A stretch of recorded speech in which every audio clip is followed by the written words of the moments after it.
What's going on, everybody? Blake here, Trade Tracer. As always, none of this is financial advice. Trade and invest at your own risk. Let's go ahead and kick it off with the S&P here, pulled up on a daily time frame.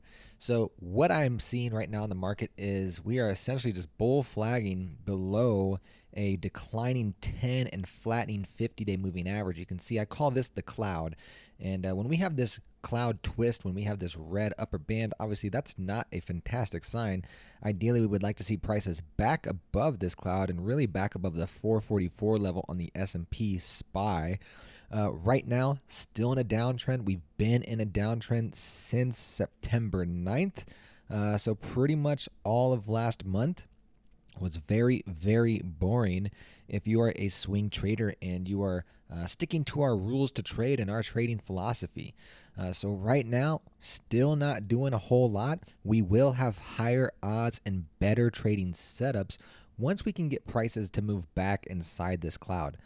So if we can get back inside or back above the, call it 437.50 on the S&P 500 SPY, that's really when I would start to be looking to start to add to some long positions and maybe take a stab at some swings. Obviously, still not a whole lot to do. These levels are acting as our guides. You can see just how well they're respecting it, especially on Friday. Came down, almost tagged this level to the penny, came up, tried to interact with the cloud, and then closed right at this level. Once again, I can't make these up. These are usually some sort of Fibonacci extension or retracement from pivotal levels and or some price levels that I've identified that have significant trading activity. So that's what these levels are. They're here as your guide. I would like to see prices move higher before I can start to feel a little more comfortable with taking some long positions. What's going on with the Nasdaq? Looking a little more ugly than the S&P, if you ask me. Don't really love this setup either.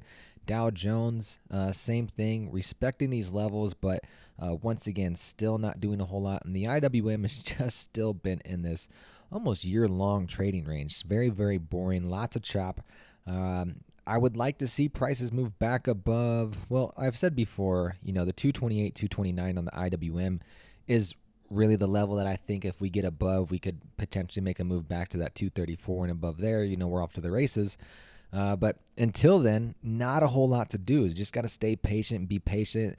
The bonds not doing a whole lot either. Looked like we wanted to break out here and then just got rejected and failed. So not a whole lot going on with bonds, but crypto is actually looking pretty darn good. So BTC, you can see I had a previous entry above this price strength confirmation right around this 36,000 level. Ran up to these other levels and came back, sold off a little bit. But right now we are bull flagging. And a bull flag is just, multiple days hanging out above some key levels. So we have a rapid price increase and then just kind of move sideways. This is bullish price action. I love to see a bull flag above the cloud.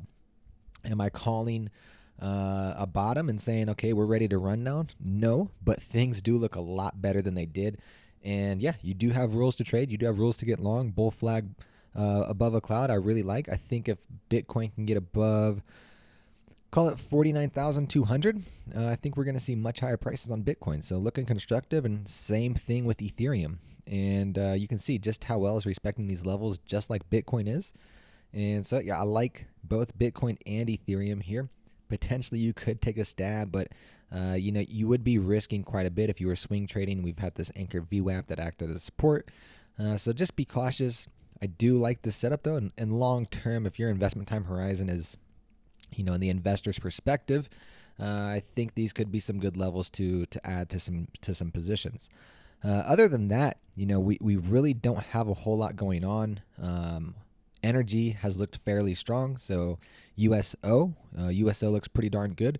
Could find its way into the investment portfolio this week. I do like this. So oil does look good.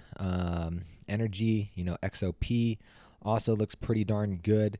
And then let's take a look at the financials. XLF, also, yeah, not doing too bad either. So we do have some relative strength, but it's in the boring names, it's in your energies, it's in your financials, And it's just not my type of trading environment. I don't love to stay in those names, but I do think longer term we will likely see higher prices. So right now, I am not doing too much, if anything, as far as trading is concerned. Really, just keeping an eye on the investment portfolio.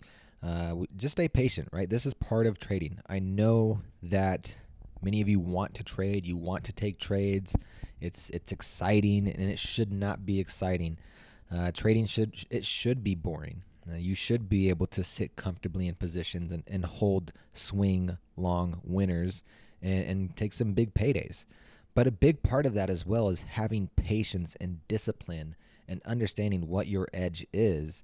And right now, I don't have an edge. I'm not going to try to short the market, but I'm not going to get long the market either until we can see prices back inside this cloud. So there's really not a whole lot to do. I know many of you probably haven't seen me, super active in the Telegram lately, and that's because there's nothing to do. We're in a downtrend, things don't look great, and I'm not going to force trades, and I'm not going to try to entice you to force trades either. And so this is part of it. Right now we're just in a waiting game. Have some patience. Wait for the higher odds. Those that have patience will be rewarded the most. See you on the open.